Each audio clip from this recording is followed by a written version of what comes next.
We arrived in Vietnam at 12:19 a.m. in the morning of March 25, and we booked our Grab sa Noi Ban International Airport going to Hanoi, Vietnam, sa mismong Old Street kung saan kami mag-book ng accommodation namin. And sadly, nung pag-arrive namin sa may Hanoi, Vietnam, umaambon. First meal is 7-Eleven. Yan. And then this one, chicken grill.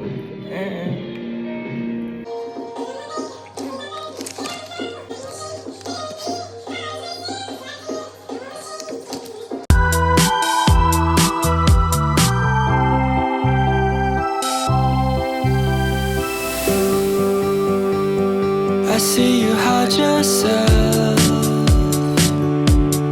underneath the mountain of makeup. Plus the words that you made up won't make you. So hi guys, so lumabas ako. Ciao Gustong!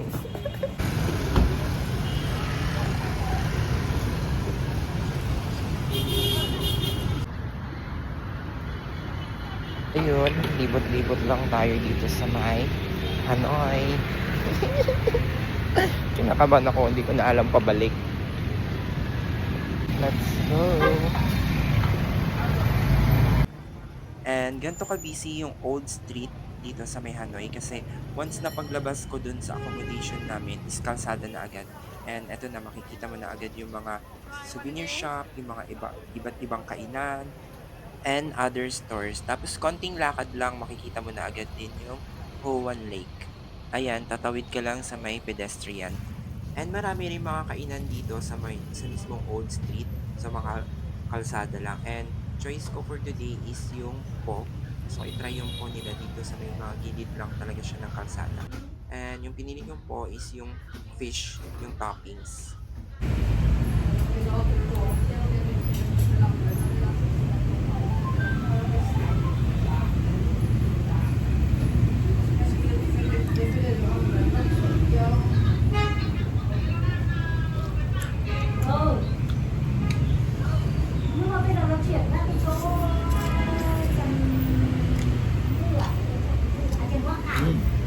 Kain tayo.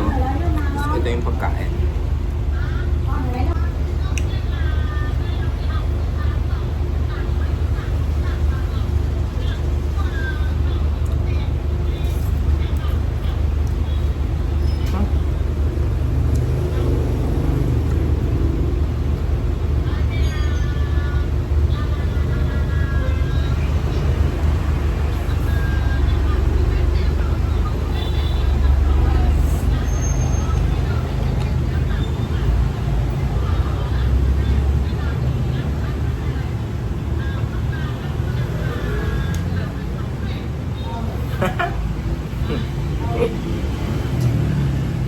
Tulog pa kasi yung mga kasama ko, so mag-isa ko lang lumabas.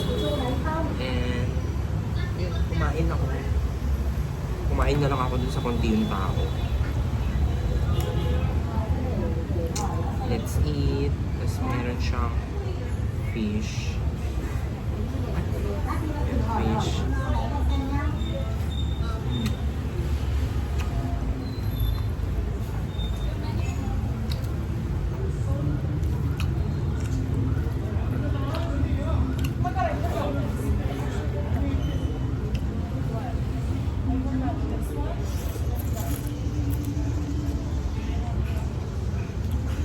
Sorry, hindi ako marunong gumamit ng chopstick.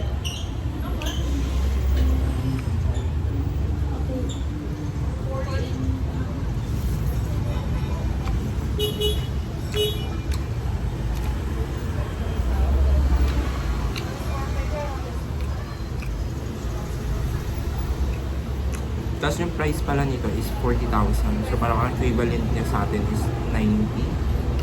Ay, hindi, 40. Nakalimutan ko na.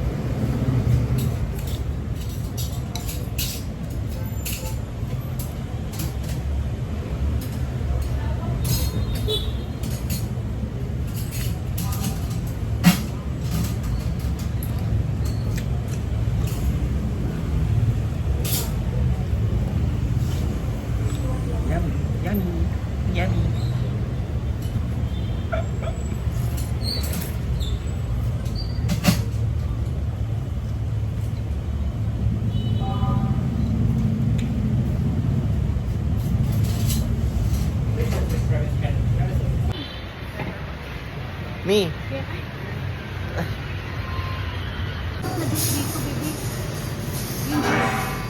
Oo, yung mata. Sa Japan ako yung gayak mo. Hindi ako naka-already Sa dyan. age bracket niya. Isang gusto mo, kumaya dun sa sharing na ano. Yung sharing na pansit. Kaya matikman mo. And then the apricot. Alright. Ay, Tatata. Antay mo muna, huwag kang ano dyan. Matakte eh. Ay, harap natin yung ano. ito nakahalo. Oo nga, hindi ko nga bet na hinalo yung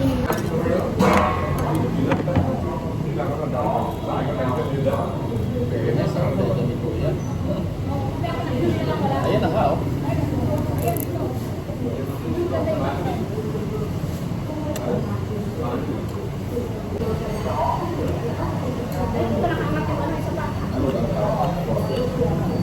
Ay, wala ako nag-pepe. Palit sa picture. Tumibak naman talaga, baby. Sa palas na. Ang ganda lang yung bounce. Pag nag-lower talaga matindi.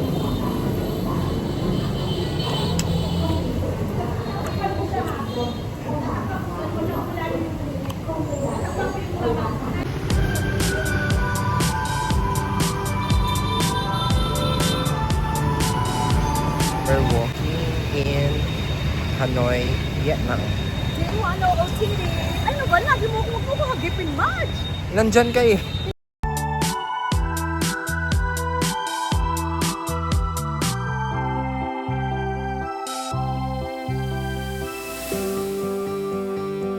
I see you hide yourself underneath the mountain of makeup. Guess the words that you made up won't make you any cooler than you are. But when you're with me and you're having Video yan. I can count each freckle and see all your beauty that you hide. This ain't usually how you're like. Then you And our next stop is the famous St. Joseph Cathedral here in Hanoi, Vietnam. Itong BBM.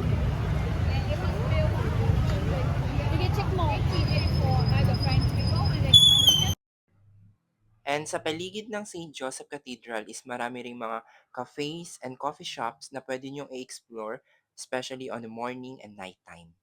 And our last stop for tonight is the train station, the famous train station here in Hanoi, Vietnam. said, don't you be afraid of when your life's gonna end. And ang kagandahan lang sa train station, lalo pag gabi, is yung makukulay nilang mga ilaw, especially yung mga cafes and restaurants na malapit sa mismong train station. And dito, nag-order ako ng avocado shake para ma-experience ko yung pwesto sa taas.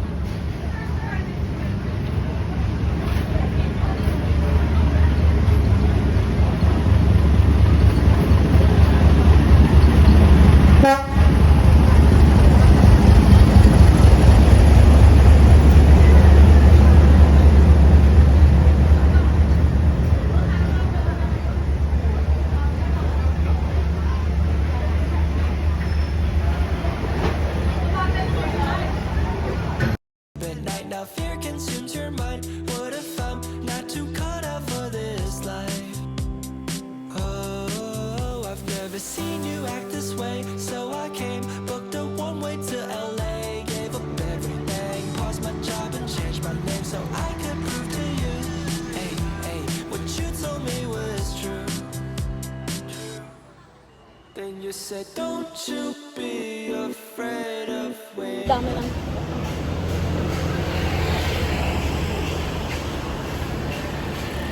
So we're here in 7-Eleven. Pati to, di ba? Pati yung paghahanap lang ng sunblock eh. Bibili tayo ng shampoo worth 6,000 Vietnamese dong. Equivalent niya is 13 pesos.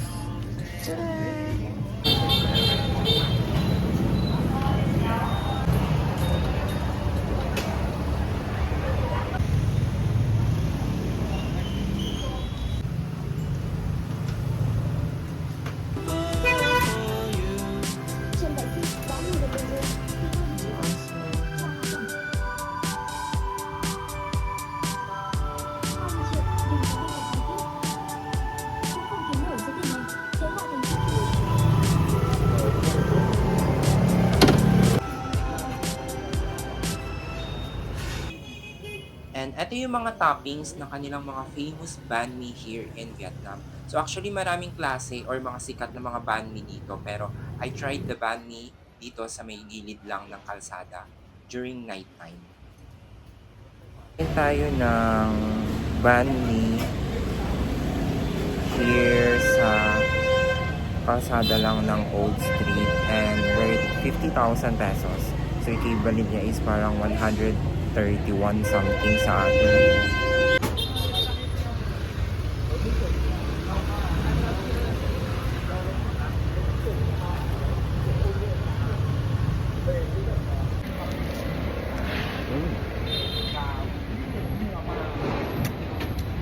Masarap siya kasi bagong luto. Tapos sobrang init pa. Nilagyan na maanghang.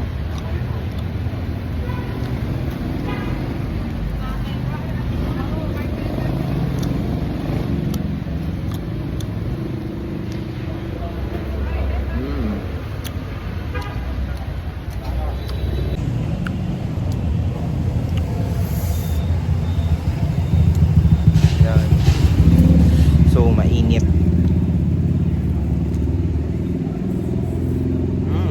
Sarap. Yun, pauwi na ako. And, kinabahan ako kanina. Oh my God, nakalak na yung pinto. Buti na lang, dala ko yung susi. Paano kaya ito? Ayan siya. So, ayan, nakalak na yung gate.